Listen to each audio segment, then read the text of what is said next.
ask, I have a weak heart, so can you just remind me of the time with just raising your hand? I don't know.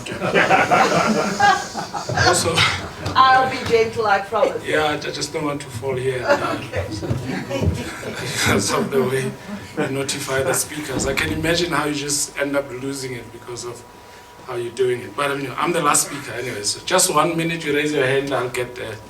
Great, thank you. Get it. Right. I was here yesterday. I spoke quickly and I had to dash out. And I had a 12 o'clock meeting, and when I got there, I had to wait. And you can imagine how I was driving on the N1, going to Pretoria.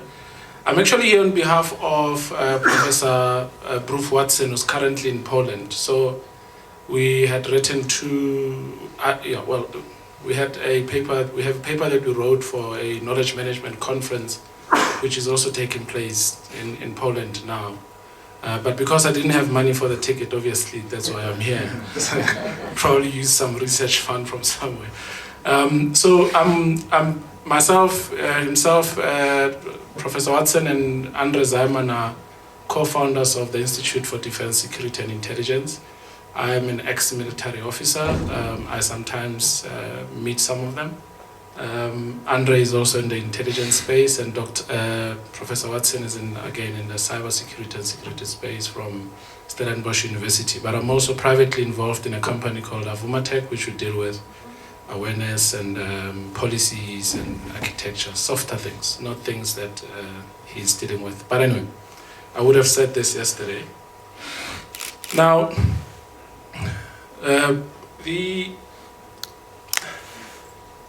for me, what I found in this interaction here is that a lot of it was a bit technical, but also there are things that we have not maybe touched. And this is a quote that I like using. I'm not going to read it, but this is a quote that sort of, whenever I do some of these presentations, I'm hoping that those who are reading it are sort of get how we need to always try and define things, as I mentioned yesterday, in line with our own context. It's always about that. How we need to be careful that we do not end up following what others are prescribing to us, and rather make sure that we always diagnose whatever it is that we need to deal with properly, and that talks to the context. So this is what he said. He might not have been, some of us might not like what he did, because a lot of things changed in China when Deng Xiaoping came in. But this is what he said on the issue of warfare and how you need to, even if there is a war, you will see later what I mean by this. But you need to always say, what does it mean for you, or what does it mean for us as a country? I'll just go to the last slide and go back, because I saw how he struggled with his conclusion there. Now what we find is that actually there is a serious struggle to escape from habitual modes of thought and expression. In most cases, the difficulty lies not in the new ideas, but in escaping the old ones. The ability to unlearn that which we know, that which has made us who we are today, that which has given us the titles that we have today, and learn new ways and learn new things. So it's a bit difficult, and people will kill you if you try and question some of these definitions and concepts. But I think personally, you have to be able to shake yourself off and realize that which was important, that which was a definition of a particular concept might be different today, and therefore we might need to have a different conversation. I'm now going to go back, at least I'm covered with the conclusion. That's a good strategy. Right, so as I mentioned, that I'm involved in some of the security spaces also through the think tank. There is a lot of changes, and when you talk about conceptual changes, and he spoke about cyber warfare, now what you need to do is to go back to the basics. What is warfare? And according to the definitions of whatever definitions, international law and all that, the one thing that stands out in warfare is that there is attribution. Before you declare war, you have to be able to say somebody attacked you. But cyber does not give us that. Do we just stick to the old definition of what warfare is? Or do we now say, but actually we need to redefine warfare, because lately you cannot use attribution as what you need for you to be able to say this person has attacked me, because people could use other people's IP addresses and computers to do harm to your systems. which means, what do we say about warfare now? We talk about non-state actors. Warfare's definition, traditional definition, talks about states. But currently states can hire non-state actors to do harm to other countries. Who do you go to report which country is doing what to you? So these are things that we need to talk about. We cannot continue. It might be that we sit down and we talk about it and we find that we go back to these definitions. But we have to sit down and talk about them. Now, this is a new context that obviously creates and requires of us to, individuals, organizations, and everybody else to change, to look at whether this context, what does the context require of us? What does the context require of the education system, the workspace? We spoke about AI, machine learning. What is it that we need to change? Can we really tax the robots? There's a lot that we need to change. The political systems, with the whole cryptocurrency. States are basically about collecting taxes. Now you can no longer collect taxes the way we used to. And yes, they will come here and say, but at the end you must have a human being. But there's a whole lot ecosystem out there that's going on, and the money is not going through the state. People are exchanging and buying things from each other and selling things to each other, and it's not going through the state. If you look at the history of the development of the state itself, you'll see that maybe we need to also discuss how the state operates and how it should operate. So we can't continue sticking to how things have always been, because then we are going to find ourselves stuck in a particular wave, as Toffler mentions, whereas others are in another wave. So we have to be able to sit down and say, but maybe we need to rethink everything. There's nothing wrong with it. Now the conceptual boundaries are collapsing, which means that, as I mentioned, there's a thin line between what is war and what is peace. How is it about when you're fired at?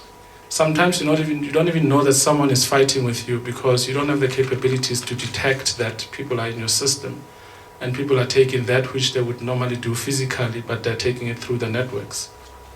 And whatever intention they have, how do you then determine if they have malicious intent if you're not even able to see that they are there? But if someone fires at you, you are able to say, this one is trying to kill me or do harm, and then you're able to deal with it. Now, we have to be able to talk about those concepts and really question them. I know some of us are highly qualified and stuff like that, but we need to just unlearn, relearn, go back to the drawing board. Because the old concepts are no longer relevant, most of them. So this is a typical slide. One of those slides you put in when you feel like your presentation needs some picture or something like that. But this talks to how cyber is everywhere, and we all say this. But you know, when I talk to some of my friends in the military, I say, yes, we all say the fifth domain. You find a general talking about how cyber is the fifth domain of warfare. And you say, oh, okay. So we must make sure that we're okay. But we have not done much in terms of the other domain, which is space. What are we saying about it? What are we saying about space? Because we've not done, are we saying we've given up and it's for the other countries, Russia, China, the US, to play around there? Can you really be cyber secured when you don't have some activity in that? So these are some of those things that maybe we need to talk about that. Now I want to use this example because it's all about the terrain. Based on the last slide, we have some, in the military, when you talk about the terrain analysis, which is also applicable in business, you need to be able to say there is a potential enemy in a particular distance. We see there are hills and the valleys, and there's a potential of a sabotage at a particular area. We can move in this direction because this is make negotiable, because the cars can then move there. Here this is what you do. Now in the airspace, I think it's the same thing. In the sea, it's also the same thing. Now this, in your country, you are able to do this because it's your country. You can also do it in enemy territory, but it's easier when you do it in your country because you understand your space and you're able to plan your battle accordingly because it is your terrain and you understand it. Now the question, this is a bad slide. I'll go back now. Can we do the same with the cyber terrain? Do we know what the cyber space terrain of South Africa is? Can you really protect that if you don't know it or own it or have some sort of control over it, as a government, for instance? Because if you're saying it's the fifth domain of warfare, then you need to be able to have some sort of control over it. Do we know if we do? Can we really have that in a country like South Africa, which is either a developing country or an African country, whatever we want to, how we want to classify it? But what is it that we need to do to make sure that before you protect whatever it is that you protect, there are some basic things that need to be in place. But if somebody else owns that, there is no way that you can ever protect that either. Not much has been said about this interesting topic. But whatever this is, there is this going on. But where we are, we're finding ourselves that we're just watching. And whatever decision whoever takes it, we are affected. We don't have to do much. Because many of our guys are using, there's a lot of Huawei phones here, of course, and whatever, we're using a lot of Huawei. But until when? You find yourself having to choose the lesser of the two evils. Why do you have to choose anyway? These are things that we need to talk about in 2019. Not whether we like America or China, it doesn't matter. If it's about security, it has to be your own. It might be that whatever solutions that we come up with may not be implemented in our generation, but we have to start somewhere. It can't be that the conversations are not about the physical layer and all the other layers that make sure that we can be able to protect our sovereignty. We have to do that. It's about self-reliance. Eventually, but we have to start. It will happen. Now, in conclusion, the need for a completely new thought process has to emerge. I cancelled Western scientific thinking there because I think it rests there. We have to think about how we think about this. So there's a double thinking, if not triple thinking. We have to be able to be aware of how the biases in our thinking about security and everything else. Because we will never be secure if our thinking is somehow tainted and biased already. But you need to be able to see that your thinking is biased. So you see, it's a bit too much, you know? You need to check yourself. That is your thinking, how deep is your thinking in a way that is already influenced, and the biases that you have in the way you look at life and how you solve your problems. These are things that we need to do. How we think about security has to be in part driven by the reality that we too have the opportunity to lead and use our position to our advantage. Cyber is the equalizer. If you look at all the industrial revolution, somebody said the industrial revolution started in the UK. Are they leading today? No, they're not. So it means whoever's leading today, it's possible that tomorrow might not be the leader. But we have to see ourselves, as the minister mentioned earlier, we have to see ourselves as equals. Because again, the hyperconnectivity becomes a disadvantage for those who are hyperconnected. Because we are not. Yes, are we ready for a cyber warfare? What is that? And will it affect the guys in Winterfeld, in Makapanstad? Will they even see that there's a cyber warfare?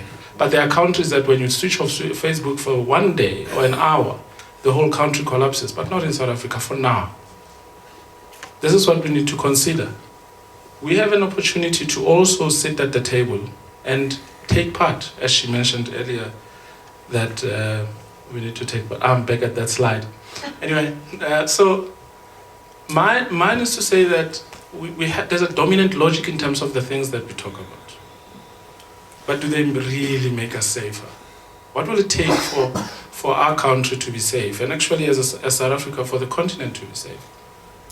That I think we can only do when we start understanding what we have.